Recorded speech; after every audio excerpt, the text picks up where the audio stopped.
Hey guys, tonight we're diving straight into one of the less glamorous sides of ancient Greece. Not the philosophers, not the heroes, not the people who actually get remembered, but the ones doing jobs that make you question how civilization even functioned. So before you get comfortable, take a moment to like the video and subscribe, but only if you genuinely enjoy what I do here. And let me know in the comments where you're tuning in from and what time it is. It's always interesting to see who's awake and questioning history with me. Now dim the lights, maybe turn on a fan for that soft background hum, and let's get into it. Your job description is simple. Destroy someone emotionally, but make it entertaining. In the world of ancient Greece, especially in lively cities like Athens, words were not just tools of communication. They were weapons, art forms, public spectacles, and if you were particularly talented with them, you could turn insults into a full-time career. Yes, you heard that right. You wake up in the morning, stretch, maybe grab some bread and olives, and then head out to professionally humiliate strangers. Not because you're having a bad day, because this is your day. Now this wasn't just random shouting. That would make you a nuisance. Greece already had plenty of those for free. No, this was refined humiliation. Insults crafted with precision, timing, and just enough creativity to make the crowd laugh, while the victims slowly reconsidered every decision that led them outside that morning. Imagine walking through the marketplace, minding your own business, when suddenly a man locks eyes with you and loudly compares your face to a poorly carved statue of a donkey that somehow lost a war. The crowd laughs. You pause. You check your reflection in a bronze shield. You accept your fate. And the worst part? He didn't even know you. You were just available. This role thrived during festivals, theatrical performances, and public gatherings where entertainment meant pushing boundaries. Comedy in ancient Greece wasn't subtle. It didn't gently tease. It grabbed your dignity, dragged it into the street, and asked the audience if they had any notes. Playwrights like Aristophanes made entire careers out of this, turning politicians, philosophers, and anyone remotely important into walking punchlines. If you were famous, you were fair game. If you weren't famous, congratulations, today might be your debut. And if you think you could just insult him back, no. This is a trained professional. This man wakes up and sharpens his vocabulary like a sword. You, on the other hand, are still trying to think of a comeback that doesn't involve the word stupid. By the time you respond, he's already moved on, verbally dismantling someone else's confidence 2 stalls down. So while ancient Greece gave us philosophy, democracy, and the foundations of Western thought, it also gave us the first recorded example of someone getting paid to roast you in public, which really puts things into perspective. Because thousands of years later, we just call it the internet. If the first job bruised your ego, this one might end your entire career. Permanently, in parts of ancient Greece, when things went wrong, and by wrong, we mean plagues, famines, disasters, or just a general sense that life was not going well, the solution wasn't always practical. It was symbolic. Enter the pharmakos, the human scapegoat. Your role? Absorb all the bad luck, sins, and misfortunes of the entire community. Which sounds impressive until you realize there is no training, no salary, and absolutely no retirement plan. Typically, the pharmakos was someone already on the margins of society, a criminal, a slave, or just someone unlucky enough to be in the wrong place at the wrong time. Not exactly a competitive job application process. Once selected, you were paraded through the city, often during festivals, while people shouted insults, threw things, and generally treated you like a walking error message. It's less public service and more public blame. The idea was simple. Transfer all the bad energy onto one person, and then remove that person from the city. Sometimes that meant exile. Sometimes it meant something worse. Either way, the message was clear. It's not us. It's you. Which, to be fair, is still a very popular strategy today. Now, from the outside, this might seem incredibly unfair, and that's because it absolutely was. But in a time when people didn't understand disease, weather patterns, or random misfortune, they needed an explanation. And more importantly, they needed a solution. Preferably one that didn't involve changing their own behavior. So instead of fixing the problem, they removed a person. Problem solved. emotionally at least. And if you think this job had any perks, maybe respect, gratitude, a nice send-off, no. You were essentially the human version of taking out the trash, except the trash could think. What makes it even more unsettling is how ritualized it became. This wasn't chaos. It was organized, planned, almost ceremonial, which somehow makes it worse, because nothing says, "We've thought this through," quite like collectively deciding one person should carry everyone else's problems and then leave. So while ancient Greece gave us logic, philosophy, and early science, it also gave us a job where your main responsibility was to be blamed for everything, and then disappear. Not exactly something you'd proudly list on your resume. After everything you've seen so far, you might be thinking, surely things get better. They don't. They just get wetter. In the political heart of Athens, public speaking wasn't just common, it was everything. Citizens gathered, argued, shouted, and delivered passionate speeches about democracy, war, taxes, and why the other guy was clearly wrong. And when we say passionate, we mean very passionate. Lots of shouting, lots of gesturing, and unfortunately, lots of spitting, which is where you come in. As the sponge bearer, your job? Stand next to an important speaker. Someone powerful, respected, possibly sweating through a dramatic argument about the fate of the city, and hold a sponge on a stick. Not a symbol, not decorative. A literal sponge. Your entire role is to step in, mid-speech, and gently wipe the speaker's face, maybe their forehead, possibly their mouth if things get enthusiastic. Imagine delivering the speech of your life, building tension, raising your voice, pointing dramatically into the crowd, and then a man quietly leans in and dabs your chin like you're a leaking amphora. The crowd watches. No one questions it. This is normal. Now, to be fair, hygiene standards were different. Public spaces were crowded, speeches could last a long time, and there were no tissues, no napkins, and definitely no discreet ways to deal with sweat. So instead you had a human solution. You, standing there, ready, sponge in hand, waiting for your moment. And timing mattered. Too early, and you interrupt the speech. Too late, and the speaker is now visibly dripping, which is not great for credibility. You are not just cleaning, you are maintaining political dignity. One wrong move, and suddenly the man arguing for military strategy looks like he just ran a marathon in armour. And if you think this job came with recognition, no. No one applauds the sponge bearer. No one thanks the sponge bearer. You are invisible, a silent guardian of moisture control. So while ancient Greece gave us democracy, debate, and the foundations of public discourse, it also gave us the guy whose entire purpose was to stand next to powerful men and quietly manage their sweat. History remembers the speeches. It forgets the sponge. By now you might be thinking, at least this next job won't involve humiliation in public. That is a bold assumption. Welcome to one of the least glamorous roles in ancient Greece, the public toilet attendant, a position that answers the question no one asked. What if your entire career revolved around other people's worst moments? Public toilets did exist, especially in larger cities like Athens.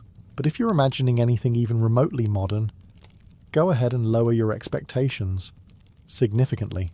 We're talking long stone benches with holes cut into them. No dividers. No privacy. Just you and several strangers, sitting side by side, making eye contact you will never emotionally recover from. And you? You are the one in charge. Your responsibilities likely included keeping the area somewhat clean, making sure things didn't completely descend into chaos, and possibly providing materials for personal use, which at the time were not exactly luxurious. Think sponges. Shared sponges. Yes, let that thought settle for a moment. You are not just maintaining a facility, you are managing a situation, a very delicate situation. Now imagine the sounds, the smells, the atmosphere. This is not a place people linger in for philosophical discussion. Although, given ancient Greece, someone probably tried. And through all of this, you must remain calm, professional, and somehow still committed to your role. Because if you don't do your job, things get worse. Much worse. You are essentially the last line of defense between civilization and complete biological chaos. No pressure. And let's talk about status for a moment. This was not a prestigious role. No one introduces you at a dinner party like, ah yes, this is the man who ensures the smooth operation of our public sanitation. No, you are simply there. Essential. Necessary. Completely uncelebrated. But here's the uncomfortable truth. Without people like you, cities don't function. Hygiene collapses. Disease spreads. Society slowly unravels. So while philosophers debated ethics and politicians argued policy, you were doing something far more immediate. You were keeping things under control, literally. So yes, ancient Greece gave us art, science, and the foundations of Western civilization. But it also relied heavily on someone whose job was to stand near a row of stone toilets and make sure nothing went terribly, horribly wrong. A true unsung hero. Just maybe not one you want to trade places with. At this point, you might be hoping for a job that's at least a little more dignified. Good news. This one involves emotion, ritual, and deep human expression. Bad news. None of it is yours. Welcome to the life of the professional mourner. In ancient Greece, funerals were not quiet, reflective moments. They were loud, dramatic, and very public displays of grief. The more intense the mourning, the more respected the deceased appeared, which creates a small problem. What if the family isn't that emotional? Simple. You hire someone who is. Your job is to show up, often dressed appropriately, and begin crying, loudly, convincingly, with full commitment. We're talking wailing, chest beating, possibly collapsing to your knees. The whole performance. And remember, you may have met the deceased approximately 5 minutes ago. Maybe, if you're lucky, but that doesn't matter. What matters is the performance. Because in this society, grief isn't just felt. It's displayed. Publicly. Dramatically. Repeatedly. And you are a specialist. Imagine standing beside a grieving family, unleashing a level of sorrow so intense that people start wondering if you were secretly closer to the deceased than anyone else. Meanwhile, you're internally thinking, was his name Nikos? Or was it Demetrios? Details are not your priority. Emotion is. Now, to be fair, this wasn't considered strange at the time. Ritual mourning had deep cultural and even spiritual significance. Loud expressions of grief were believed to honour the dead and help guide them into the afterlife. So in a way, you are helping. You're just also acting very convincingly. And like any good performance, timing is everything. Cry too early and you seem dramatic. Cry too late and you miss your moment. Cry at the wrong person and suddenly things get awkward very quickly. Precision matters. But let's be honest. This job required a certain level of emotional flexibility. One day you're mourning an elderly man. The next day, someone entirely different. Same intensity, same tears, different name. You are essentially running an emotional marathon for strangers. So while ancient Greece gave us tragedy, theatre, and some of the greatest dramatic works in history, it also gave us people whose job was to cry on command at funerals. And honestly, some modern actors would respect the skill, even if the audience was a little quieter. By now, you might be hoping for a job that's at least a little more technical, less emotional, less sponge-related. Congratulations. You've been promoted. Your new responsibility? Watch water very carefully. In the courts of ancient Greece, especially in places like Athens, time mattered. A lot. Legal cases, political debates, and public speeches all had strict time limits, but there were no wristwatches. No clocks on the wall, so they used a device called a water clock, or clepsydra. And you? You are the one in charge of it. The system was simple. Water flowed from one container to another at a steady rate. When the water ran out, time was up. In theory, elegant. In practice, stressful. Because your entire job is to sit there and stare at water slowly draining, making sure everything stays fair and accurate. Too fast, and someone loses their chance to speak. Too slow, and suddenly the court session lasts forever. You are not just watching water. You are controlling arguments, verdicts, and possibly the fate of someone's entire life. No pressure. Now imagine a heated courtroom. 2 men shouting over each other, making passionate arguments, accusing one another of crimes, betrayal, and probably bad parenting. The crowd is invested. Tension is high. And you are sitting quietly, watching a bowl. At some point, the speaker gets dramatic. He raises his voice, gestures wildly, maybe even wipes sweat off his face. hopefully with the help of your colleague from the previous chapter. He's building to his final powerful point, and then you say, "Time's up." That's it. Mid-sentence, mid-argument, possibly midlife crisis. You just cut him off, which, as you can imagine, makes you extremely popular. People love the water clock watcher, especially when they lose. Now, technically, you are just enforcing fairness. The rules are clear. Everyone gets the same amount of time. It's a system built on equality. But emotionally, you are the person who ends speeches. You are the human embodiment of wrap it up. And if anything goes wrong, if the water flow isn't consistent, if the container leaks, if someone accuses you of bias, suddenly it's not just about time anymore. It's about justice. So while ancient Greece gave us law, democracy, and structured debate, it also gave us the person whose entire job was to sit there and make sure water behaved itself. A quiet role, a simple role, a surprisingly powerful role, and one that proves once again that history is held together by people doing very strange jobs, extremely seriously. At this point, you might be thinking, surely decisions in ancient Greece were made through logic, debate, and careful reasoning. And sometimes, yes. Other times, they asked a chicken. Welcome to one of the more surreal roles in ancient Greece, the sacred animal observer. And in your case, your entire professional credibility depends on carefully watching a bird eat.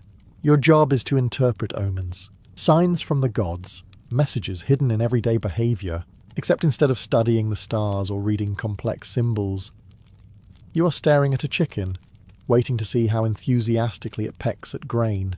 If the chicken eats eagerly, on good news. The gods approve. If the chicken hesitates, not great. Maybe delay that important decision. Possibly cancel it entirely. If the chicken walks away, well, that's a problem. Now imagine the pressure. A group of important men stand nearby, discussing whether to make a major decision. Something involving trade, politics, or even war. They turn to you. Not for advice, for poultry analysis. You crouch slightly. You observe. The chicken pecks once, twice, then pauses. Everyone leans in. You nod slowly, as if decoding something profound. Inside, you are thinking, this bird has no idea it's deciding the future of an entire city. But outwardly, you remain calm, confident, professional, because your interpretation matters. Say the omen is good and things go badly, that's on you. Say it's bad and they ignore an opportunity, also on you.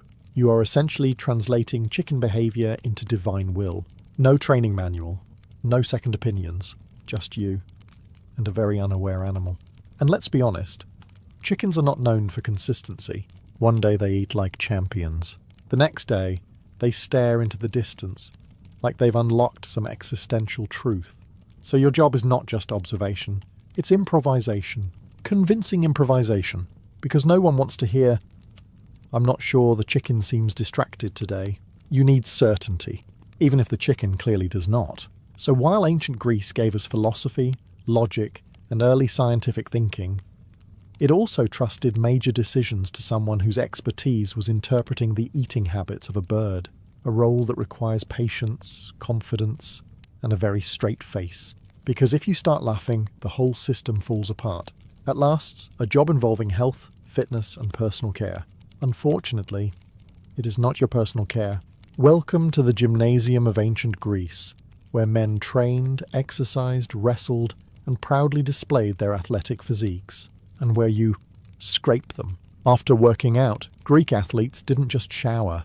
Instead, they covered themselves in oil before exercising, and once they were done, they used a curved metal tool called a strigil to scrape off the mixture of oil, sweat, and dust. It was considered cleansing, refreshing, completely normal. But here's the important detail. Some individuals, particularly the wealthy or important, preferred not to do this themselves, which is where you come in. Your job is to stand beside a fully grown, very sweaty man and scrape his body clean, professionally, systematically, without making it awkward, which is impressive, because everything about this situation is already awkward. Imagine it. The athlete finishes training, he stretches, he nods at you, and you step forward, tool in hand, ready to begin what can only be described as the world's least glamorous exfoliation routine. You start with the arms, Then the shoulders, the back, the legs. Careful, controlled, efficient. You are not just removing sweat. You are maintaining hygiene, status, and a certain level of dignity, or at least trying to. Now, to be fair, this wasn't considered strange at the time. Physical fitness was central to Greek culture, and the gymnasium was a place of social interaction, education, and training. The act of scraping was part of a larger routine, almost ritualistic, but still, you are scraping another man's sweat for a living. And if you're good at it, you might build a reputation, people might request you specifically, which is both impressive and slightly concerning. There's also an element of trust involved. Too rough and you hurt the client. Too gentle and you're not doing your job properly. You must find the perfect balance, which is not something you expected to master in life. So while ancient Greece gave us the foundations of athletic culture, physical excellence, and disciplined training, it also relied on someone whose job was to stand nearby with a curved piece of metal and politely remove evidence of effort. A quiet role, a necessary role, and one that really makes you appreciate modern showers. Finally, a job that sounds heroic.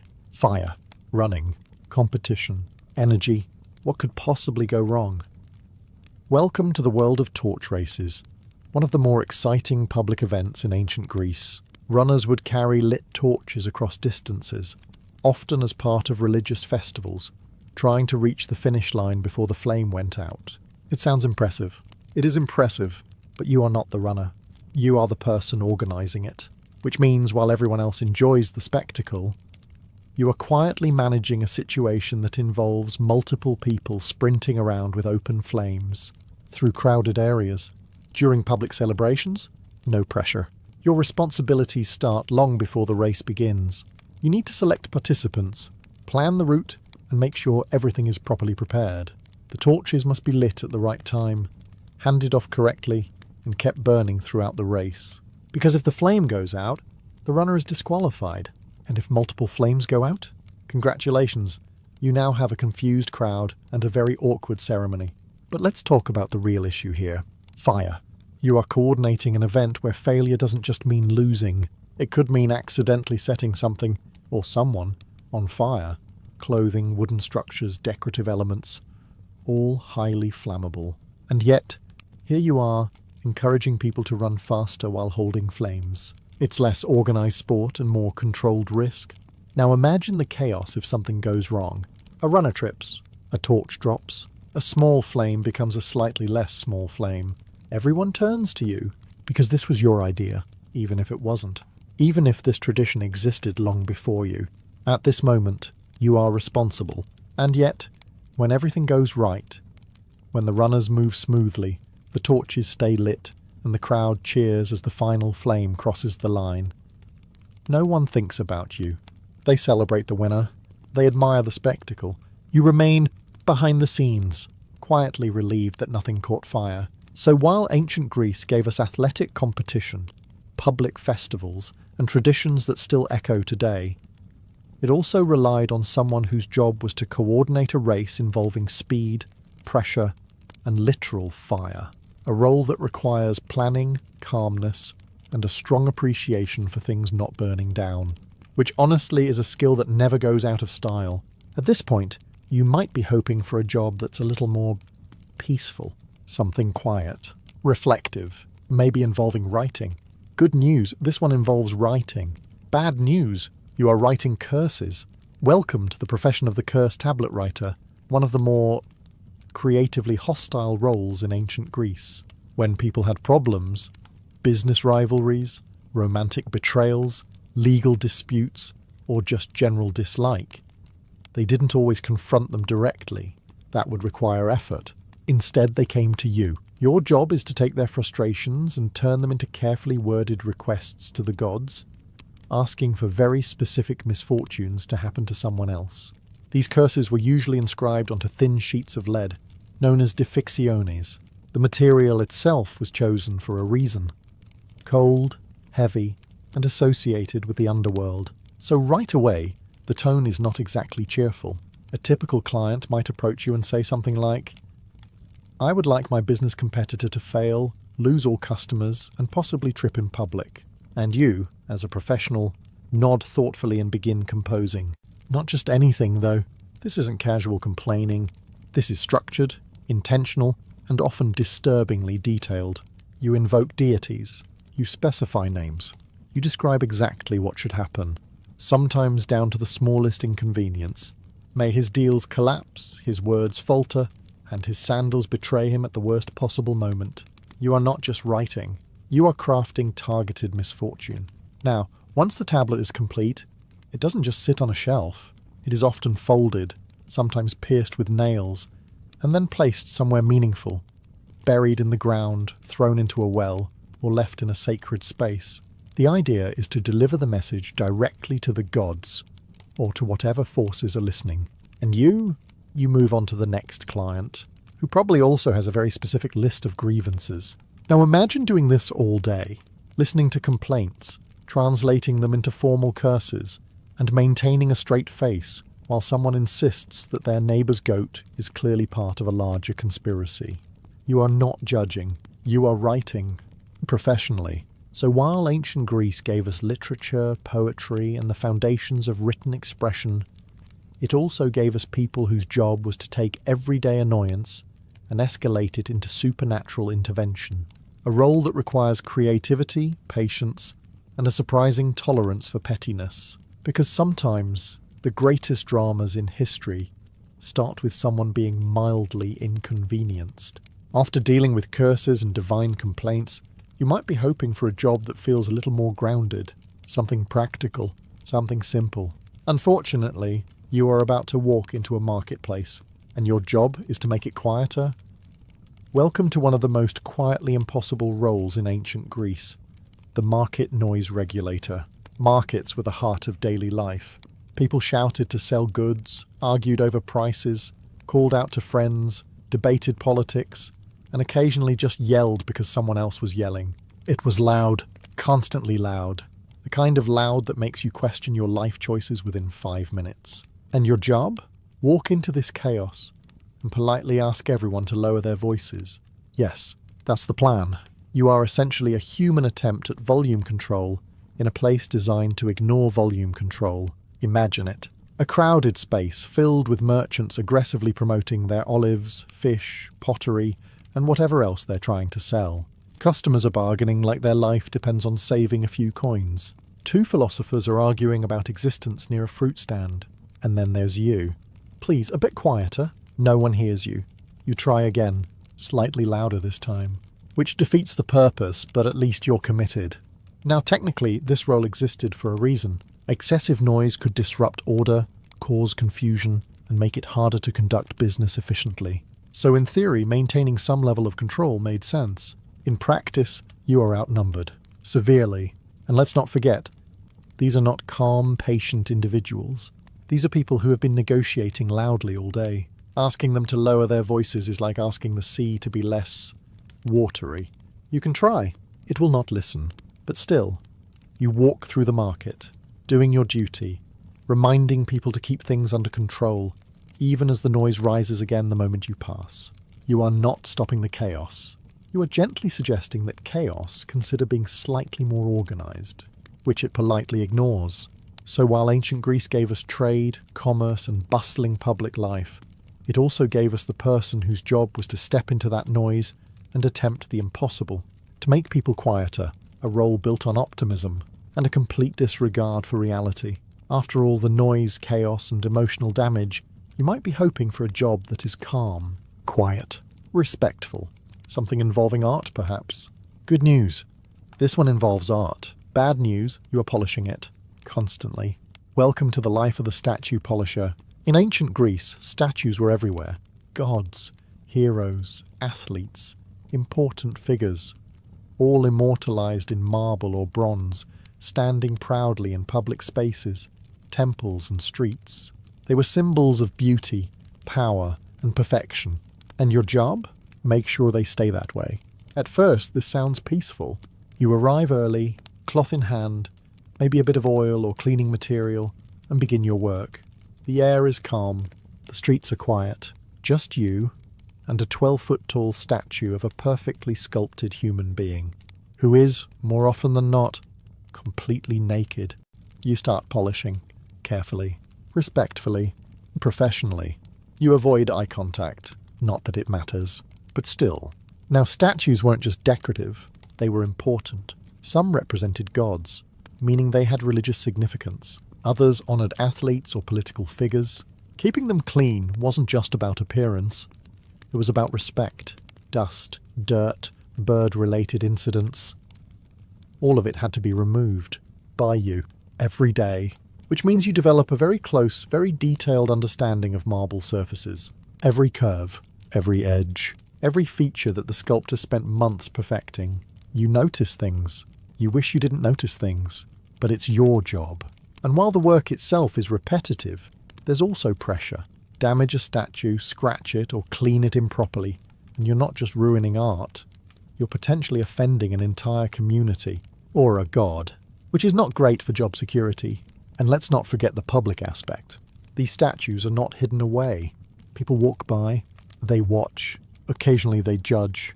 You are standing there, polishing a very prominent part of a very public sculpture, while trying to maintain the appearance of complete professionalism, which is a skill in itself. So while ancient Greece gave us breathtaking art, idealized beauty, and sculptures that still inspire the world today, it also relied on someone whose job was to stand there with a cloth and make sure those statues didn't look like they'd been ignored for a week. A quiet job, a necessary job, and one that probably made you very, very good at not asking questions. At this point, you might be hoping for a job with better working conditions, maybe something involving food, comfort, conversation, a relaxed environment. Congratulations. You've achieved all of that by not paying for any of it. Welcome to the life of the professional parasite. A person who made a living by attending other people's dinners, eating their food, and somehow convincing everyone it was a fair exchange. In ancient Greece, social dining was a big deal. Banquets and symposia weren't just about food. They were about conversation, entertainment, and status. The right guests could elevate the entire evening. And that's where you come in. You are not invited because you are important. You are invited because you are useful. Your job is to entertain, tell jokes, flatter the host, keep the conversation flowing, make people laugh. Basically, ensure that the evening never becomes awkward. In exchange, you eat a lot. And ideally, you leave before anyone starts questioning the arrangement too deeply. Now, to be good at this job, you need a very specific set of skills. You must be charming, quick-witted, and able to adapt to any situation. One moment you're praising the host's taste in wine. The next, you're telling a story that somehow makes everyone feel slightly more important than they actually are. It's a delicate balance. Too quiet and you're useless. Too loud and you're annoying. Too honest and you're no longer invited. You exist in that perfect middle ground where everyone enjoys your presence, but no one quite remembers why you're there. And let's be honest, this is not a stable career. Your entire livelihood depends on being likable enough to keep getting invited back. One bad joke, one poorly timed comment, and suddenly you're eating alone again, which is not ideal when your business model relies entirely on other people's kitchens. There's also a certain level of dignity you have to quietly ignore, because while you are technically a guest, you are also very aware that you are there in exchange for performance. You are entertainment, edible entertainment, and if the host finds someone funnier, more charming, or slightly less predictable, you might find yourself replaced. So while ancient Greece gave us philosophy, art, and meaningful social gatherings, it also created a role for people whose job was to show up, be charming, and eat as much as possible without technically being freeloaders. A fine line, one that you walk with a full plate. By now you might be thinking, surely we've reached the limit of unnecessary jobs. We haven't. Because at some point in history, someone looked at a perfectly normal chair and thought, what if this is a trap? And instead of solving that problem logically, they hired you. Welcome to the life of the chair tester. In elite households and important settings across ancient Greece, powerful individuals didn't always trust their surroundings. And honestly, given the amount of political tension, rivalries, and general suspicion, that's understandable. What's less understandable is the solution. Before an important person sat down, someone else would test the chair first. You. Your job is to walk up to a chair, a completely ordinary object, and treat it like it might end your entire existence. Poison? Maybe. Hidden mechanism? Possibly. Bad craftsmanship? Also a concern. So you approach carefully. You inspect it, as if you have any real way of knowing what's wrong. Then, with the confidence of someone who absolutely has no backup plan, you sit, and for a brief moment time stops. Nothing happens. Good. That means the chair is safe. You stand up, nod slightly, and the important person takes your place. As if this entire process is completely reasonable. Now imagine doing this every day. Every chair, every seat, every time. You are essentially a human safety test. Except instead of testing products, you are testing your luck. And if something does go wrong, if the chair collapses, if something was hidden, if there actually was danger, you don't get to report the issue. You become the report, which is not ideal for long-term career growth. There's also something deeply humbling about this role. While others discuss politics, philosophy and power, you are focused on furniture. You are the barrier between confidence and paranoia. And yet no one thanks you, because if everything goes right, nothing happens, which is exactly the goal. So while ancient Greece gave us intellectual breakthroughs, political systems and cultural achievements that shaped the world, it also gave us a job where your main responsibility was to sit down first, just in case. A role built on trust, or more accurately, a complete lack of it. After everything you've seen, the insults, the chickens, the chairs that may or may not end your life, you might be hoping for a job that feels heroic. And finally, here it is, sort of. Welcome to the life of the message runner. In ancient Greece, there were no phones, no letters delivered overnight, no convenient way to send information quickly. There was only one system. Your job is simple in theory. Take a message from one place and deliver it to another. That's it. No backup. No shortcuts. No, I'll send it later. If the message needs to go somewhere, you run, and you keep running. Across cities, across rough terrain, through heat, dust, and whatever else happens to be in your way that day. You are the notification system. Except if you fail, the consequences are not mild. Now sometimes the messages are routine. Trade information, announcements, maybe a polite request that could have waited but didn't. Other times, not so much. Military orders, urgent warnings, news that could change the course of events entirely. No pressure. And here's the important part. You are not just delivering the message. You are the message. There is no written backup in many cases. You memorize it. You carry it. You become responsible for every word. Which means if you forget something, mispronounce something, or arrive too late, that's on you. Imagine running for hours, exhausted, finally reaching your destination, gasping for air, and then realizing you've slightly mixed up a sentence. Not ideal. There's also the physical side of this job. You need endurance, speed, and the ability to keep going even when your body strongly suggests you stop immediately. You don't get to stop. You don't get to complain. You run. And if you're good at it, people rely on you. Important people. Powerful people. The kind of people who expect results, which makes you incredibly valuable, but also very replaceable if something goes wrong. So while ancient Greece gave us communication, coordination, and the ability to share ideas across distances, it also depended on individuals whose job was to carry those ideas on foot. No safety net, no second chances, just you, the road, and a message that absolutely cannot be messed up. A role that sounds heroic, until you realize you don't get the credit, just the distance. Long before the first torch is lit or the first cup of mead is raised, the feast begins in silence, in preparation. Across the lands once known as Gaul, villages stir with purpose. The air carries the scent of smoke, damp earth, and fresh-cut herbs, as if the land itself knows something important is about to happen. For the Celtic Gauls, feasts were never casual gatherings. They were statements of power, loyalty, and survival. Every feast had a reason, even if not everyone fully understood it. Some marked the changing of the seasons, others honoured victories in battle, and many were tied to rituals that blurred the line between the human world and something far older. Preparation begins days in advance. Hunters disappear into the forests, tracking deer or boar with quiet precision. When they return, carrying the weight of their kill, it is more than food. It is proof of strength, skill, and worth.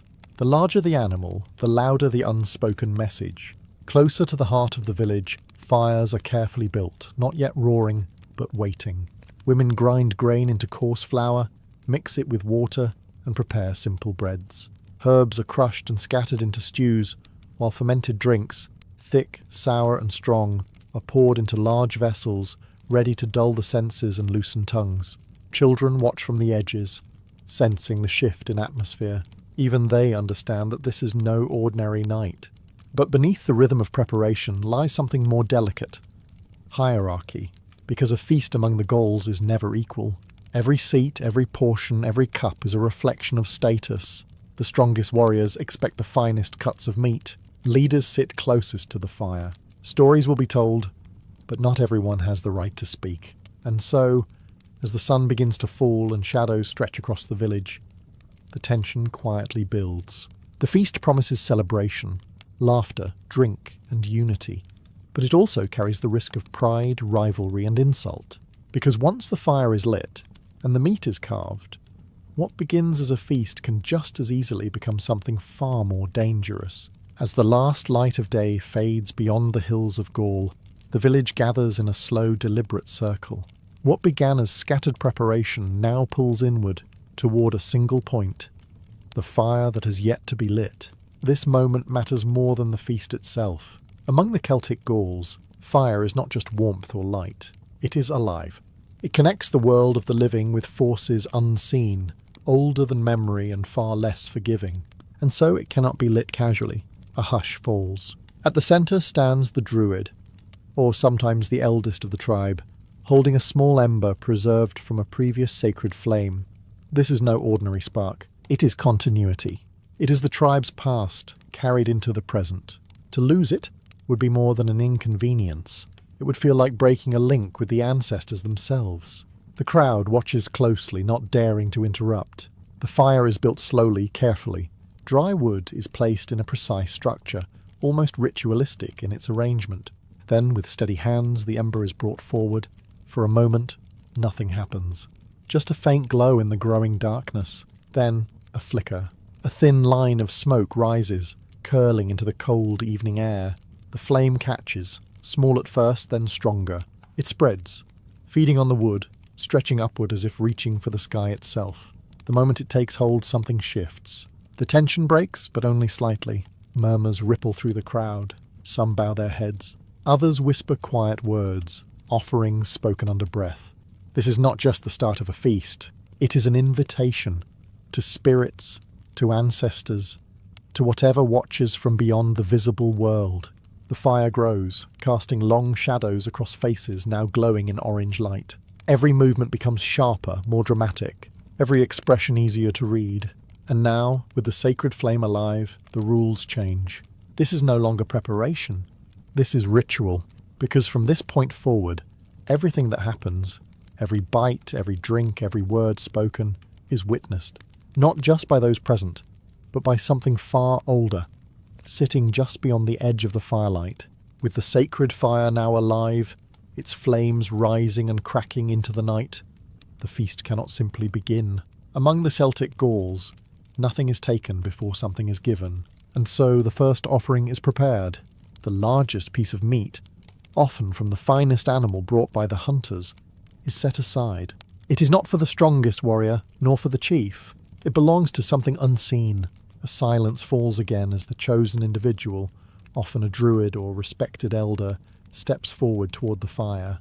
The rest of the village watches closely. This is not just a ritual. It is a negotiation. The meat is lifted high for all to see, its value clear. Then, without hesitation, it is placed into the flames. Fat begins to drip, hissing as it meets the fire, sending thick smoke spiralling upward into the dark sky. The smell is rich, almost overwhelming.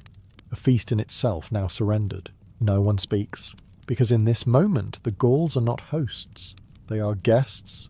The offering is believed to reach beyond the physical world, carried by smoke into realms where ancestors linger and gods observe. It is a sign of respect, but also a quiet request for protection, for good harvests, for victory in future battles, or perhaps simply to avoid misfortune. Some whisper prayers, others keep their thoughts locked inside. Not everyone dares to ask for something, but everyone hopes. The flames respond in their own way. They crackle louder, shifting unpredictably, consuming what has been given without hesitation. To some, this is acceptance. To others, it is a reminder that what is offered is gone forever. Only after this moment does the atmosphere begin to change. The strict silence softens. People begin to move again. The fire is no longer just sacred. It is now shared. It has been acknowledged, fed, and, in a sense, satisfied. Now and only now can the feast truly begin. But even as the first portions of food are prepared to be served, a quiet understanding lingers among the crowd. Because if the offering was not enough, the night may demand more. With the offering consumed by flame and smoke, the feast finally shifts from ritual to reward. The fires burn brighter now, no longer distant and sacred, but alive with purpose. Meat is brought forward, roasted, carved, and divided, but not equally. Among the Celtic Gauls, food is not simply shared, it is assigned. And nothing reveals a man's place in the tribe more clearly than what he is given to eat. At the centre of attention lies the most coveted prize, the champion's portion. This is not just any cut of meat. It is the best, the richest, the most honoured piece, often taken from the strongest part of the animal.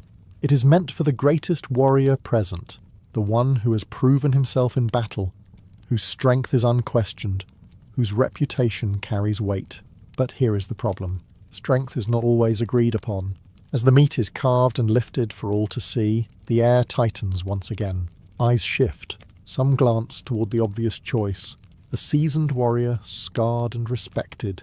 Others watch a younger man, eager, ambitious, perhaps too eager, because claiming the champion's portion is not just an honour, it is a challenge.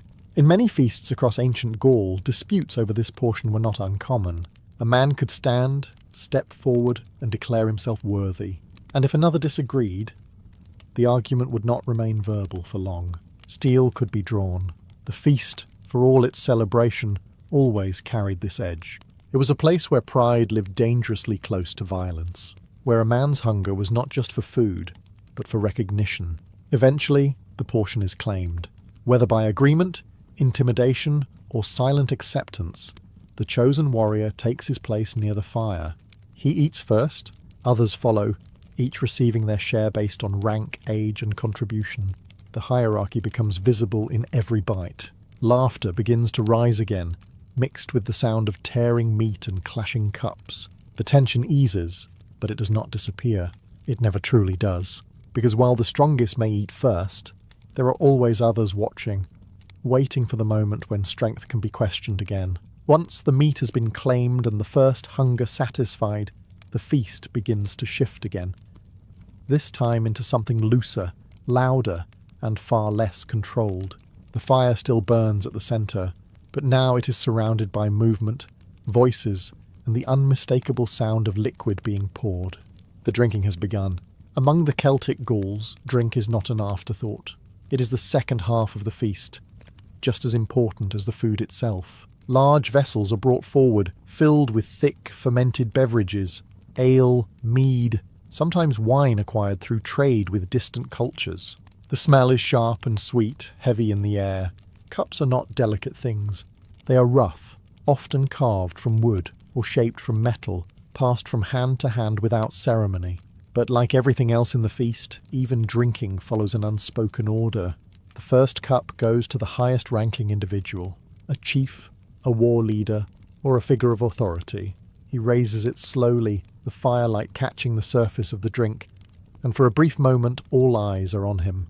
Then he drinks, deeply, deliberately, before passing the vessel on. And with that, restraint begins to dissolve. Voices grow louder, laughter spreads more easily, stories are told, often exaggerated, sometimes outright invented. Battles are relived in vivid detail, each telling slightly more heroic than the last. A man who was merely present in a fight may, by his own account, become the reason victory was achieved. No one interrupts. Not yet. Because alcohol does more than relax the body. It sharpens pride. Old rivalries once buried beneath daily life begin to surface. A careless word, a dismissive glance, even the way a cup is handed from one man to another can carry meaning, and meaning can quickly become insult. Still for now the feast holds together. The fire crackles, shadows dance, and the rhythm of drinking continues. Cups are refilled, then emptied again. The line between celebration and chaos begins to blur, but it has not yet been crossed. Because there is still something holding it all in place, tradition. But as the night deepens and the drink flows more freely, even tradition begins to loosen its grip. As the drink begins to take hold, the rhythm of the feast changes again. The eating slows, the cups continue to pass, but now something else rises to the surface. The need to be heard. Among the Celtic Gauls, a feast is not just about what you consume, it is about what you prove.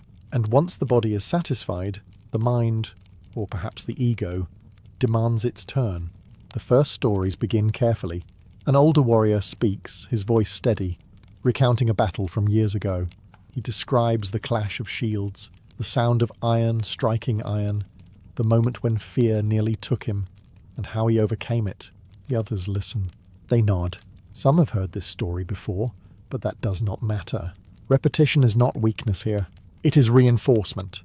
Then another voice joins in. A younger man, fueled by drink and ambition, leans forward and begins his own tale. His words come faster, louder, less measured. Where the older warrior spoke of survival, this one speaks of dominance. Every strike lands. Every enemy falls. Every moment paints him not just as brave, but as unstoppable. The difference is clear, and everyone notices. This is where the feast becomes something else entirely. A stage. In the flickering light of the fire, stories are currency. Reputation is built or broken with every sentence. A man who speaks well can elevate himself. A man who stumbles, hesitates, or exaggerates too far risks becoming the subject of quiet laughter, or worse, open mockery. Because listening is not passive. Eyes narrow, smirks appear, someone mutters under their breath. Another shakes his head slightly as if to say, "That's not how it happened." The tension begins to return, subtle but unmistakable. And then come the boasts, not stories of the past, but declarations of the future. Promises of what a man will do, who he will defeat, what glory he will claim. These are the most dangerous words spoken all night, because a boast once made must be defended. And in a gathering like this, surrounded by warriors who remember everything, those words do not disappear with the morning light. They stay, waiting to be tested. As words begin to blur into laughter, and boasts hang heavy in the air, the feast takes another turn, one that pulls the entire gathering into motion. The stillness of storytelling gives way to rhythm. It begins quietly. A single instrument, perhaps a horn, a simple harp, or a drum, breaks through the noise. The sound is low at first, almost lost beneath the voices, but slowly it grows, steady and deliberate, like a heartbeat finding its pace. Among the Celtic Gauls, music is not background. It is a force. It binds the group together, pulling individuals out of their separate thoughts and into a shared moment. The rhythm spreads. Hands begin to tap against wooden tables. Feet strike the ground in uneven but eager patterns. The firelight flickers across moving bodies, turning shadows into something alive, something almost separate from the people casting them. Then someone stands. At first it is just one person, swaying slightly, lifted by drink and rhythm. But it doesn't stay that way for long. Others follow. Movement spreads through the circle, awkward at first, then more confident. What begins as simple steps becomes something closer to dance, though not in the graceful sense. This is not elegance. This is energy. Warriors stomp heavily, their movements grounded, almost aggressive. Each step feels like it could just as easily belong on a battlefield. Others move more freely, spinning, clapping, shouting in time with the growing rhythm. Laughter mixes with the beat, louder now, less controlled. The feast is no longer contained. It expands outward, pulling everyone into its current. Even those who remain seated are affected. Their heads nod. Their voices rise. The boundaries between groups, between high and low, between respected and overlooked, begin to blur, if only slightly. But only for a moment. Because beneath the music, beneath the movement, something else is building. The energy is no longer calm. It is rising, pushing higher, faster, closer to something unpredictable. The same rhythm that brings people together can just as easily drive them apart. A missed step, a shoulder brushed too hard, a laugh taken the wrong way. It doesn't take much, because in a feast like this, where pride has already been stirred and drink has loosened restraint, even joy can turn sharp without warning. And as the music grows louder, so does the risk that it will carry the night somewhere no one can fully control. At its height, the feast feels unstoppable. The fire roars, the music pounds, voices overlap in a chaotic harmony that almost feels alive. For a moment it seems as though nothing could break the energy of the gathering. But among the Celtic Gauls, this is often the most fragile point of all, because this is where control begins to slip. It rarely starts with something obvious, not a sudden attack or a loud declaration. Instead it begins small, almost invisible, a glance held too long, a laugh that lingers a second too much, a careless word, spoken without thought but heard with full attention. And in a circle where pride has already been sharpened, that is enough. Two men lock eyes across the fire. Perhaps they have history, a past disagreement, a rivalry never fully settled. Or perhaps there is nothing at all. Just the wrong moment, the wrong tone, the wrong interpretation.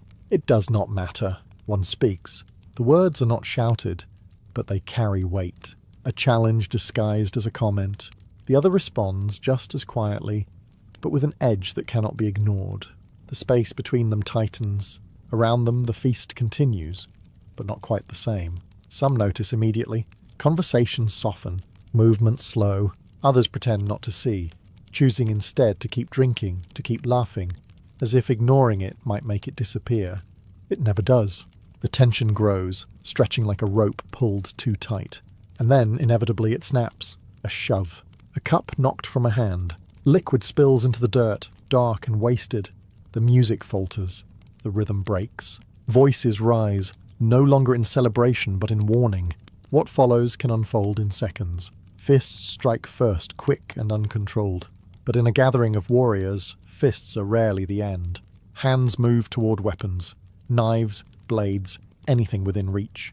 The fire that once united now casts harsh, flickering light on something far more dangerous. Not everyone joins. Some step back, watching carefully.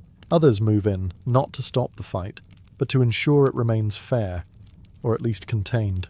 There are rules, even here, unspoken but understood.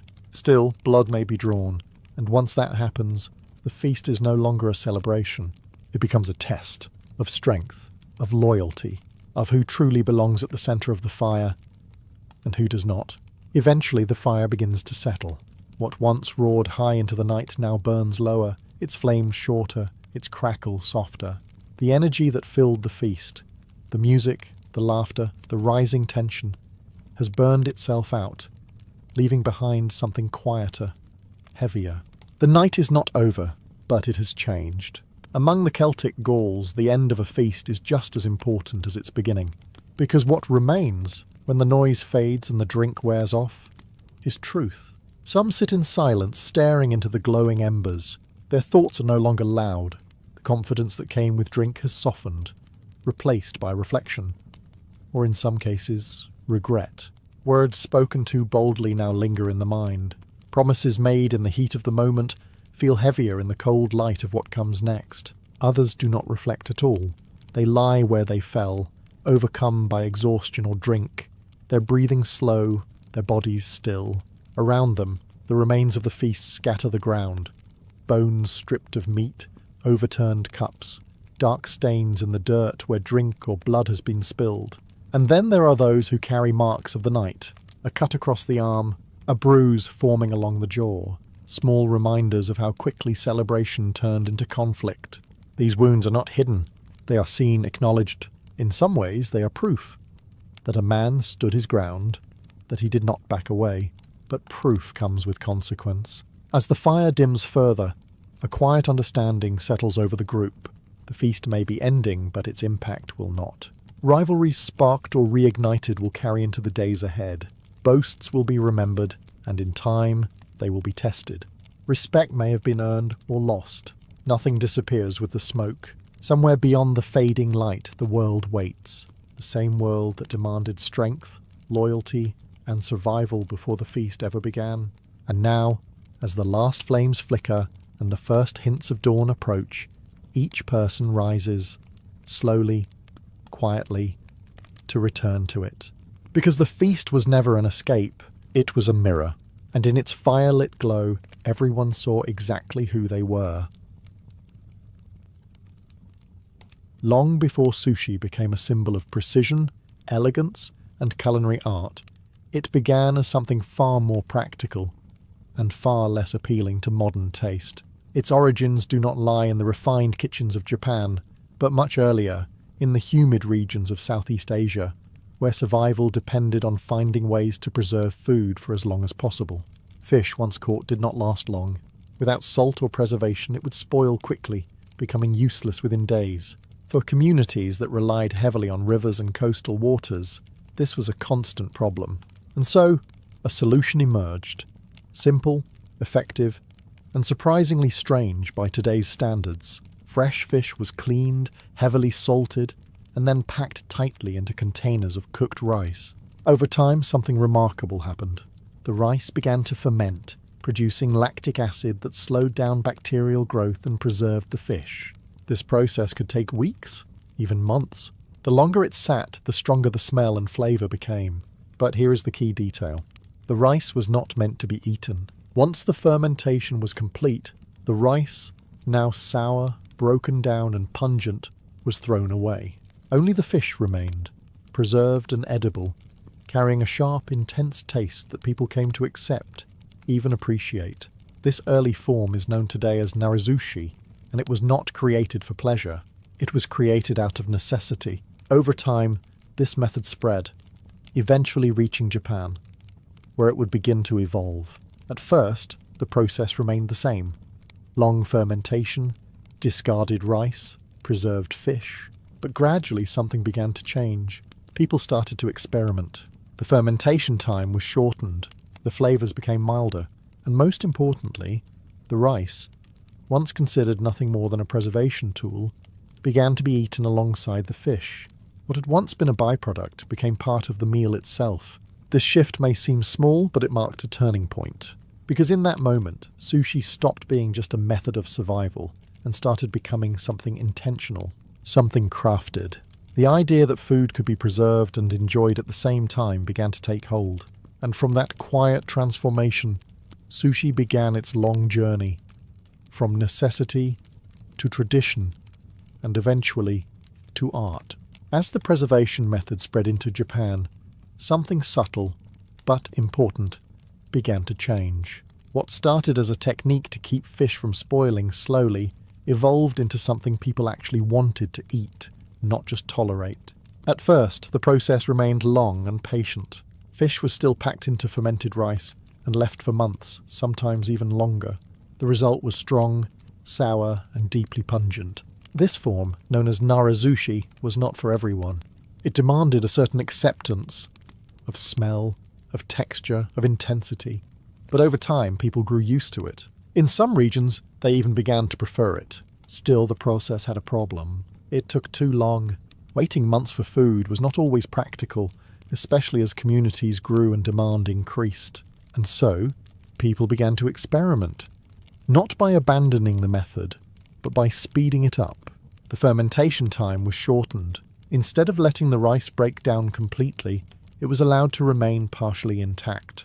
This meant the fish was less intensely preserved, but it also meant the rice was no longer completely ruined.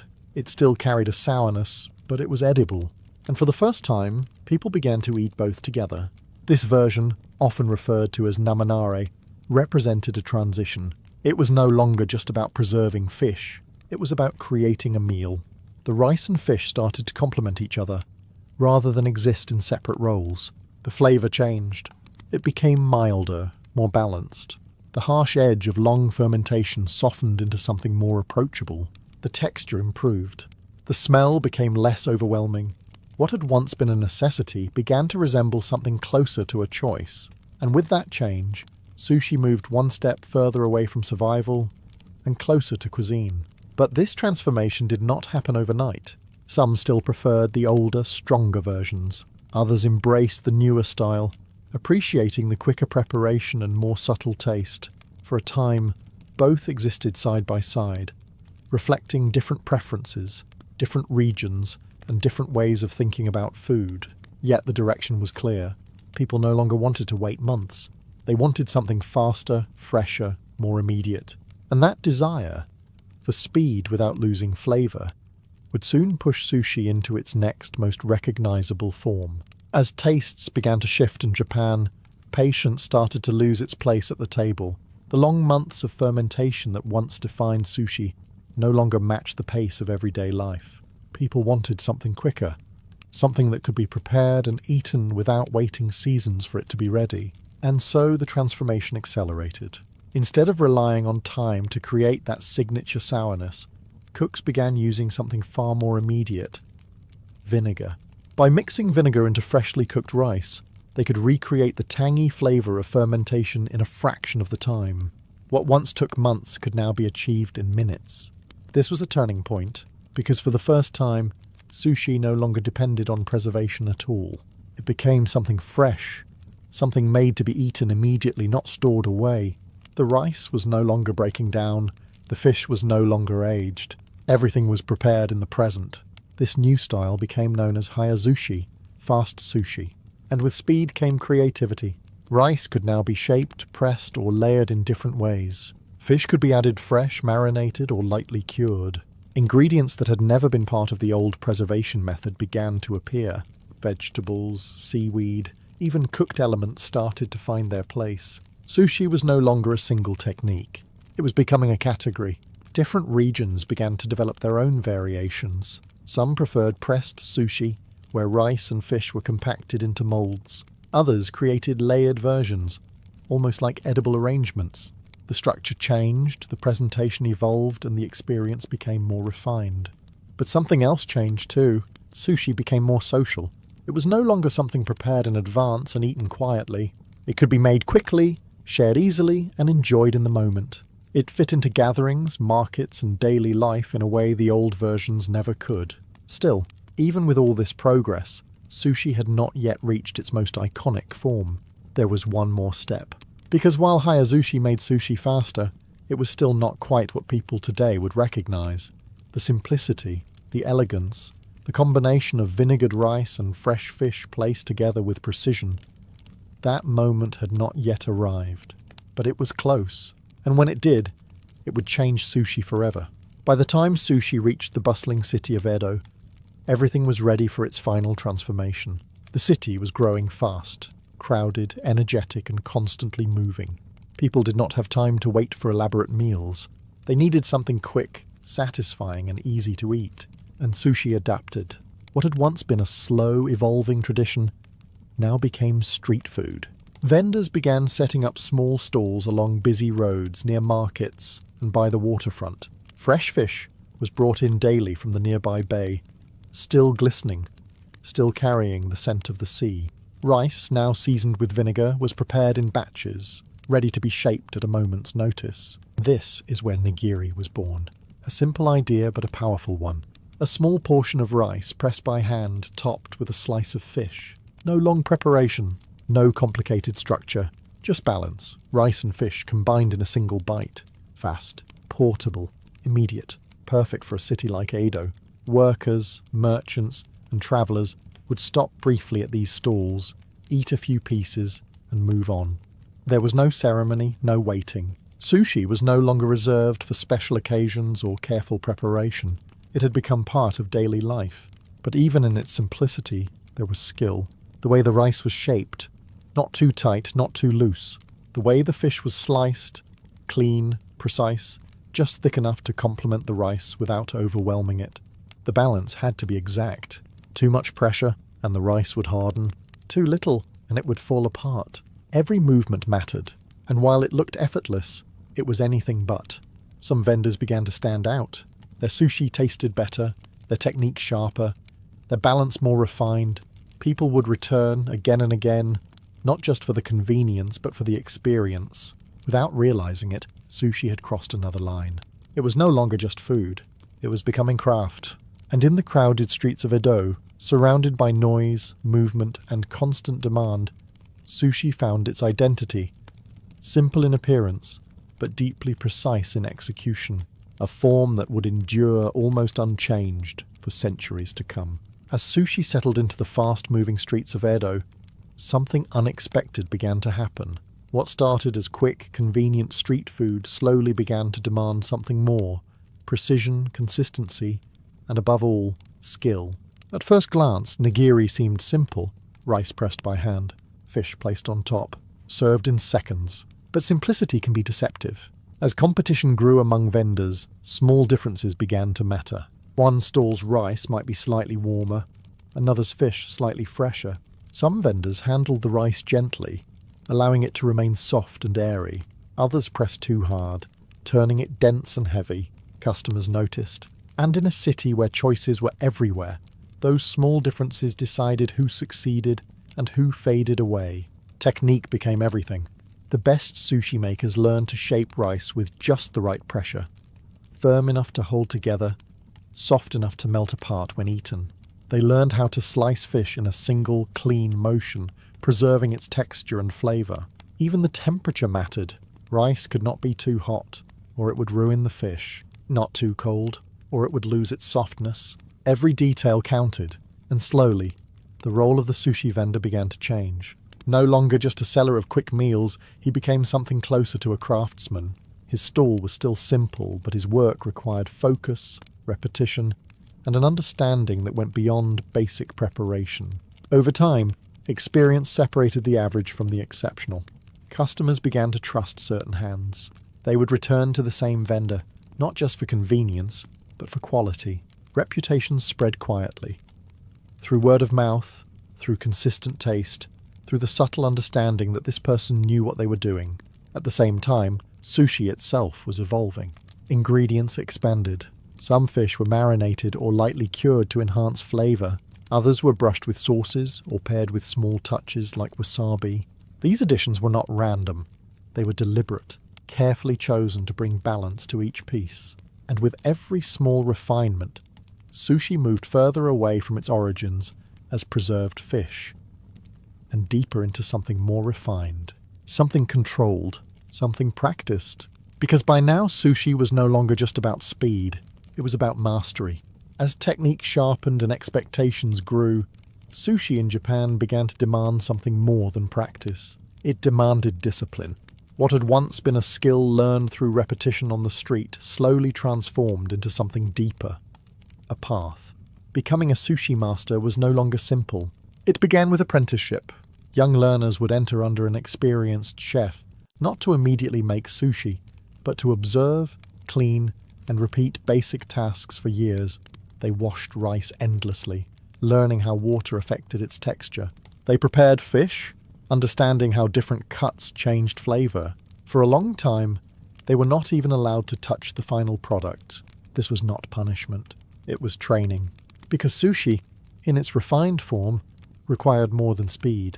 It required intuition, knowing exactly how much pressure to apply when shaping rice, how to adjust based on the temperature of the room, how to sense the freshness of fish with a glance or touch. These things could not be rushed.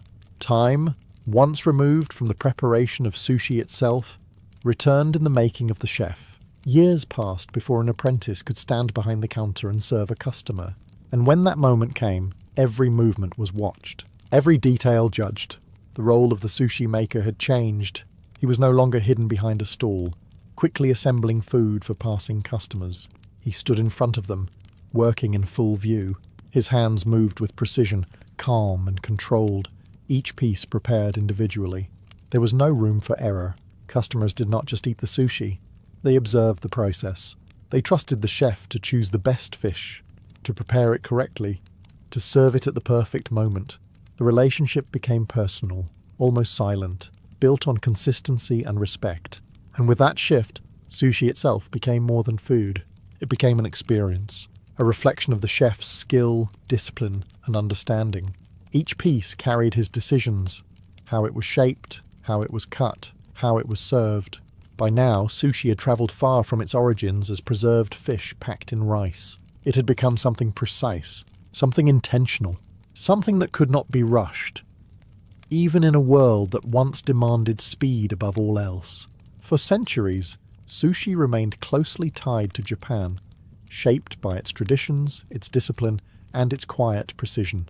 But as the modern world began to connect across oceans, sushi did something it had never done before. It left. At first, the movement was slow. Japanese migrants carried their food culture with them, opening small restaurants in distant places. In cities like Los Angeles and San Francisco, sushi began to appear, not as a global trend, but as something unfamiliar, even strange. Raw fish was not easily accepted. For many, the idea of eating uncooked seafood seemed risky, even unappealing. Sushi in its traditional form felt too foreign, too simple, too different from what people were used to, and for a time it remained on the edges, known mostly within Japanese communities. But adaptation began again. Just as sushi had changed in its early history, it started to evolve once more, this time to fit new tastes. Ingredients were adjusted, presentation shifted, new combinations appeared, blending traditional technique with local preferences. One of the most important changes came in the form of the roll. Instead of simple nigiri, sushi was now wrapped, layered, and sometimes turned inside out. Ingredients like avocado, cucumber, and cooked seafood were added, making it more approachable. Flavors became softer, textures more familiar. The goal was clear: make sushi easier to accept. And it worked. Slowly, curiosity replaced hesitation. People tried it, then tried it again. What once seemed strange began to feel interesting, then enjoyable, and eventually normal.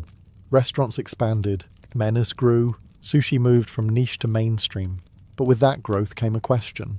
What happens when something so precise, so rooted in tradition, begins to change so quickly? Some saw it as progress, proof that sushi could adapt, survive, and thrive anywhere. Others saw it as a loss, a drifting away from the discipline and simplicity that defined it. Both were right.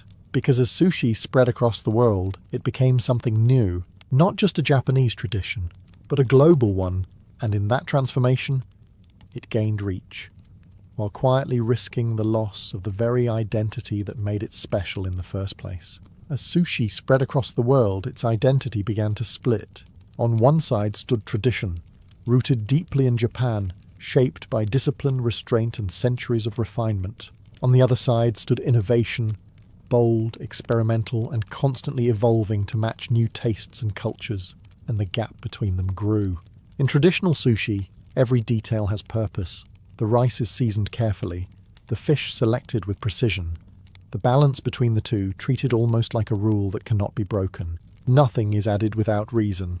Nothing is exaggerated. The goal is harmony, a quiet perfection that does not need attention to be understood. But outside Japan, that approach began to change. Sushi rolls became larger, more complex, filled with multiple ingredients at once. Sauces were added, sweet, spicy, sometimes overwhelming. Toppings expanded beyond fish, to include everything from fried elements to unexpected combinations that would have once seemed unthinkable. Flavor became louder, presentation became more dramatic, and for many people this was exactly what made sushi exciting. But not everyone agreed. Traditionalists saw something different. They saw balance being lost. The simplicity that once defined sushi was being replaced by excess. Where there was once subtlety, there was now intensity. Where there was once control, there was now experimentation. To them, it felt like something important was slipping away. Yet innovation had its own argument. Without change, sushi might have remained limited, appreciated by few, understood by even fewer. By adapting, it reached millions. It became accessible. It invited people in, even if the first step was through something far from traditional. And so, both versions continued to exist side by side. In one restaurant, a chef carefully prepares each piece with minimal ingredients, honouring tradition with every movement. In another, rolls are crafted with bold flavours and creative combinations designed to surprise and impress. Neither disappears, because sushi by now is no longer one thing.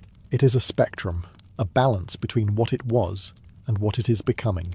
And that balance, fragile, constantly shifting, defines sushi in the modern world.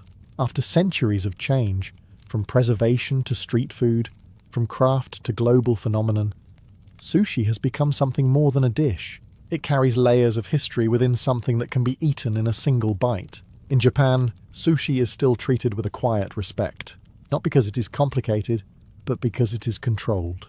Each piece reflects decisions. The choice of fish, the temperature of the rice, the pressure of the hand.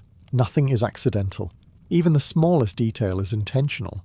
But outside of Japan, sushi has taken on new meanings. For some, it is convenience, something quick, light, and easy to eat. For others, it is an experience, a meal shared, photographed, remembered. In some places, it is luxury. In others, it is everyday food. The same concept, interpreted in completely different ways. And yet, at its core, something remains unchanged. Sushi has always been about balance. It began as a balance between time and preservation. Then it became a balance between rice and fish. Later, it became a balance between speed and skill. And now it exists between tradition and innovation, constantly shifting but never settling completely on one side. That is what makes it unique, because sushi is not frozen in history. It moves. It adapts. It reflects the people who make it and the cultures that embrace it. At times it becomes simpler, at others more complex, but it never fully loses its identity. Still, there is a quiet truth behind it all. The best sushi is often the simplest. Not the largest roll, not the most elaborate creation, but the one where everything feels just right. Where nothing overpowers anything else. Where the rice and fish exist in perfect proportion, even if that moment lasts only a second. And perhaps that is the real story of sushi. Not just how it changed over time, but how it continues to hold on to something essential, no matter where it goes. Because in the end, sushi is not defined by where it started or how far it has travelled. It is defined by that single bite, and whether, in that brief moment, everything comes together exactly as it should. Long before the wine flows and the streets erupt into song, the festival begins with a quiet but unmistakable shift in the air. Across the city of Athens, daily life starts to loosen. Markets buzz louder than usual. Conversations linger, and people glance toward the roads leading into the city, as if expecting something, or someone. Because this is not just a festival, it is an arrival. The celebration is dedicated to Dionysus, a god unlike the others of the Greek world. Where others represent order, law, or reason, Dionysus represents the opposite: chaos, emotion, transformation. He is the god who breaks boundaries, who dissolves restraint, who invites people to step outside themselves. And during this festival, he is not simply remembered. He is welcomed. The ritual begins with a procession. A statue of Dionysus, often carved in wood and decorated with vines and cloth, is brought into the city from the countryside. It is not treated as decoration. It is treated as presence, as if the god himself is entering Athens. People gather along the path, watching closely. Some follow behind the procession, others walk beside it, singing or chanting. There is a rhythm to the movement, slow and deliberate, building anticipation with every step. Musicians play flutes and drums, their sound echoing through the streets, drawing more people into the flow. But even in this structured beginning, there is something unusual. The mood is not entirely solemn.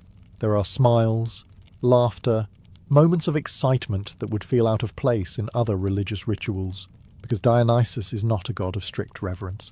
He is a god of experience. To honour him is not just to bow your head, but to feel something, deeply, fully, without restraint. And that is what the city is preparing for, as the procession moves forward, and the statue is carried into its place. The boundary between ordinary life and festival begins to fade. The rules that govern behaviour, speech, and even identity start to loosen. Because once Dionysus has arrived, nothing remains entirely under control. With the arrival of Dionysus now complete, the city of Athens does not return to stillness. Instead, it expands. What began as a formal welcome transforms into something far more alive. A procession that no longer belongs only to priests or officials, but to everyone. The people step forward. From every part of the city, they gather into the streets, forming a moving river of bodies, voices, and sound. This is not a silent march. It is loud, rhythmic, and filled with energy that grows with every step. Music leads the way, flutes, drums, and voices blending together into something that feels less like a performance and more like a shared pulse. And at the centre of it all is the phallus, carried openly through the streets, often exaggerated in size and decorated with garlands. It is not hidden or treated with embarrassment. It is celebrated. A symbol of fertility, life, and creation, it represents the power that Dionysus embodies, the force that drives growth, desire, and renewal. People laugh. They sing songs that would never be sung on ordinary days. Crude, playful, sometimes openly mocking. Social boundaries begin to blur. Citizens, foreigners, even those of lower status all move within the same space, sharing in something that feels temporarily equal. This is part of the ritual, because the festival is not just about honouring a god, it is about stepping outside the normal order of things. For a short time the rules loosen, speech becomes freer, behaviour becomes bolder. What would usually be restrained is allowed to surface. Masks appear. Some participants cover their faces, becoming something else. Not entirely themselves. Not entirely someone new. This transformation is subtle at first, but it matters. Identity begins to shift. The individual blends into the collective, and the collective grows stronger. The procession moves through the city, not with a strict destination, but with momentum. It draws people in, pulls them along, builds a shared energy that feels almost impossible to resist. By now, the festival is no longer just beginning. It is unfolding. And with every step, every song, every burst of laughter, the distance between control and chaos grows smaller, carried forward by the people themselves. As the procession winds through the streets of Athens, the energy no longer needs to be guided. It moves on its own. The music continues, the crowd thickens, and somewhere along the way, the wine begins to flow. At first it is shared carefully. Cups are passed from hand to hand, filled from large vessels carried through the crowd. The drink is dark, rich, slightly diluted with water, as was customary in the Greek world. But even diluted, its effect is steady. It warms the body, softens the edges of thought, and loosens the tight grip of restraint. And that is exactly the point. Because for the followers of Dionysus, wine is not just a drink. It is a tool, a way to move beyond the ordinary limits of the self, a way to feel something deeper, something less controlled, something closer to the divine. More cups are poured. The pace increases. Laughter grows louder. Conversations overlap, then dissolve into fragments of sound and gesture. The structured movement of the procession begins to break apart, replaced by smaller groups, clusters of people drawn together by rhythm, drink, and shared energy. And with that shift, boundaries begin to fall. People speak more freely. Words that would normally be held back are now said without hesitation. Jokes become sharper, bolder. Insults may be thrown, but often with laughter, not anger. The usual rules of behaviour, respect, restraint, careful speech, begin to lose their hold. For a moment everyone feels lighter, but there is something else beneath it. The more the wine flows, the thinner the line becomes between freedom and loss of control. What begins as joy can turn unpredictable. A laugh can become too loud. A gesture too rough. A moment of closeness can shift into tension without warning. And yet this risk is not avoided. It is embraced. Because the festival is not meant to be safe, it is meant to push limits. To take people out of their normal roles and place them in a space where identity itself feels less fixed. The city, once structured and controlled, now moves in waves of sound and motion. And as the wine continues to pass from hand to hand, the question becomes harder to ignore. At what point does release become something else entirely? As the energy of wine and movement spreads through Athens, the festival begins to gather itself again. Not into silence, but into focus. The streets, once chaotic with procession and song, now direct their energy toward a single place. The theatre. Built into the slope of the hill beneath the Acropolis, the Theatre of Dionysus is not just a venue. It is a sacred space. Here the spirit of Dionysus takes on a different form, not through drink or movement, but through performance. Crowds begin to fill the seats. Thousands gather, settling into the stone tiers, their voices blending into a low, constant murmur. The atmosphere is still alive with the energy of the festival, but it is changing. The wildness of the streets gives way to anticipation. Something is about to begin, and when it does, the city watches. Actors step onto the stage, wearing masks that transform their faces into something larger than human. These masks are not simple disguises. They allow one person to become many. Heroes, kings, gods, and victims. Identity shifts again, but this time with purpose. The plays begin. Stories unfold, tragedies, comedies, and satyr plays, each one tied in some way to the themes of Dionysus. Life and death, order and chaos, joy and suffering. The same forces felt in the streets now appear in structured form, shaped into narrative. The crowd reacts. They laugh at the absurdity of comedy, where rules are mocked and authority is questioned. They fall into silence during tragedy, watching characters face fate, loss, and inevitable downfall.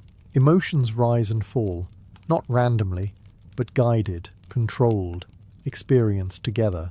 This is not just entertainment. It is release, but in a different way. Where wine loosened the body, theatre reaches the mind. It allows the audience to confront things that are normally hidden. Fear, grief, desire, but within a story, at a distance that makes it bearable. And yet, even here, Dionysus remains present. Because beneath the structure of the plays, the same question lingers. What happens when control is lost? When identity breaks? When the line between reality and illusion disappears? The actors perform, the audience watches, but in the shifting faces behind the masks, and the emotions rising in the crowd, the boundary between them begins to blur. And once again, the festival moves closer to something deeper, something not entirely safe, but impossible to resist. As the performances unfold in the theatre of Athens, something deeper begins to take hold, not just in the actors, but in everyone watching. The masks worn on stage are no longer confined to the performers. Their meaning starts to spread outward, because in the festival of Dionysus, identity is never fixed. The actors, hidden behind carefully crafted masks, become more than themselves. A single man can transform into a grieving mother, a doomed king, or even a god. The voice changes, the posture shifts. The audience does not see the person beneath, they see the role. And strangely, they accept it completely. But the transformation does not stop at the stage. In the crowd, people begin to feel it too. The emotions stirred by the plays, grief, laughter, fear, do not stay contained within the story. They move through the audience, connecting one person to another. A man who would normally remain reserved may laugh freely. Another may feel the weight of tragedy more deeply than he expects. For a moment, people are no longer entirely themselves. This is the power of the mask. It allows distance. It creates space between who someone is and what they can express. And in that space, something new can emerge, something that might otherwise remain hidden. Outside the theatre, this idea continues. Participants in the festival wear their own disguises, simple or elaborate. Faces are covered, identities blurred. A citizen becomes anonymous. A stranger becomes familiar. Social roles begin to dissolve, just as they did in the procession, but now with greater intensity. The difference between actor and audience fades. Everyone is part of the performance, and with that comes a kind of freedom, but also a risk. Without clear identity, responsibility becomes less certain. Words are spoken more freely. Actions feel less tied to consequence. What begins as transformation can slip into something less controlled, yet this is not accidental. It is the essence of Dionysus, to step outside the self, to explore what lies beyond the boundaries of normal life, to experience something that cannot be reached through order alone. But as the masks remain in place, both on stage and in the crowd, one question quietly emerges. When the festival ends, who are you supposed to be again? As the performances continue in the theatre of Athens, one presence becomes impossible to ignore. Not a single actor, but a group, the chorus.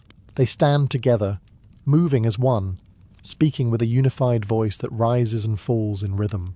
Unlike the main characters, they are not individuals with separate identities. They represent something larger, the people, the city, the shared consciousness of those watching.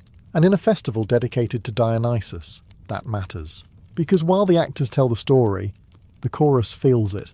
They react to events on stage, expressing fear, joy, confusion, or dread. They question what is happening, sometimes guiding the audience's understanding, sometimes reflecting it. When tragedy unfolds, they mourn. When chaos rises, they tremble. Their voice carries emotion, not just information. And the audience listens, not because the chorus explains everything, but because it connects everything. It bridges the distance between the story and the people watching it. It takes the emotions of the stage and echoes them back into the crowd, making them impossible to ignore. But something else begins to happen. The line between the chorus and the audience starts to blur. The rhythm of their speech, the movement of their bodies, the intensity of their voice. It begins to pull the crowd in. People lean forward, some begin to mirror the energy, their own reactions aligning with what they see and hear. The experience becomes shared, not just observed, but felt together. This is the power of the collective. In everyday life, individuals move separately, each with their own concerns, their own identity. But here, in the space of the festival, something different takes shape. People begin to feel as part of something larger. A group, a community, a single emotional current moving through many bodies, and in that current individuality weakens. This can be comforting. There is strength in belonging, in shared experience, but it also carries a quiet danger. When the group becomes stronger than the individual, control becomes harder to maintain. Emotion spreads faster. Reactions intensify. The same force that unites can overwhelm. And as the chorus continues, their voices rising into the open air, the question becomes clearer. At what point does the crowd stop watching and start becoming part of the story itself? As daylight fades over Athens, the structured world of the theatre begins to dissolve. The plays have stirred the mind, the chorus has unified the crowd, and the wine has already loosened restraint. Now, as darkness settles in, the festival moves into its most unpredictable phase. The night belongs to Dionysus. Torches are lit across the city, their flames flickering against stone walls and moving bodies. Shadows stretch and distort, turning familiar faces into something harder to recognize. The order of the day, the rules, the structure, the roles, begins to fade completely. What replaces it is intensity. Groups gather, not in fixed positions, but in shifting clusters. Music returns, louder now, faster, driven by drums and pipes that pulse through the darkness. The rhythm is not gentle. It demands movement. Feet strike the ground. Bodies sway, then spin. What begins as dancing quickly becomes something less controlled, something closer to release. Voices rise, not in measured speech, but in cries, chants, laughter that carries too far into the night. The influence of wine deepens, but it is no longer the only force at work. There is something else. A shared energy, almost contagious, moving from one person to another. This is what the Greeks called ecstasis, to stand outside oneself. In this state, the boundaries of identity begin to break down. People lose their sense of individual control, becoming part of something larger, something harder to define. The self loosens. Emotion takes over. Reason steps back. For some, it feels like freedom. For others, it feels like danger. Movements grow more intense. Gestures sharper. A simple dance can become frantic. A shout can turn into something closer to a scream. The energy does not settle. It builds, feeding on itself, rising higher with every moment. And yet, this is not seen as chaos alone. It is sacred. To lose control, even briefly, is to come closer to Dionysus. To experience what lies beyond order, beyond structure, beyond the limits of ordinary life. It is a kind of connection, not calm but overwhelming. But there is always a cost. Because the further one moves from control, the harder it becomes to return. And as the night deepens, and the fires burn brighter against the darkness, the question grows heavier in the air. How far can this go before something breaks? By now, the festival has moved far from its ordered beginnings.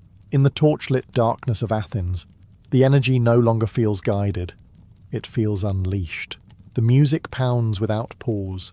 The voices blur into a constant roar, and the boundaries that once held everything together have thinned to almost nothing. This is the edge, the moment where the presence of Dionysus is felt most strongly, not in calm reverence but in intensity, in movement that no longer follows rhythm, in speech that no longer follows thought. For some, this is the peak. They move without hesitation, carried entirely by the moment. Their actions are no longer calculated. Their awareness narrows to sensation, the heat of the fire, the pressure of the crowd, the sound of drums echoing through their body. In this state, they are not thinking. They are reacting, but not everyone experiences it the same way. At the edges of the gathering, some begin to pull back. They watch instead of join. The same energy that draws others in begins to feel overwhelming. What once felt like freedom now carries a hint of something else, something unpredictable, something that cannot be controlled. Because at this point, small things matter more than they should. A push in the crowd, a misstep, a glance taken the wrong way. Without the usual structure to contain them, these moments can expand quickly. Voices rise sharper now. Laughter turns uneven. Movements lose coordination. The line between celebration and conflict becomes dangerously thin. And yet, this is not seen as failure. It is part of the experience. The festival of Dionysus is not meant to remain safe or perfectly balanced. It is meant to push limits, to reveal what lies beneath the surface of controlled behaviour. It shows how quickly order can dissolve, how easily identity can shift, how fragile restraint truly is. Still, there is an unspoken understanding.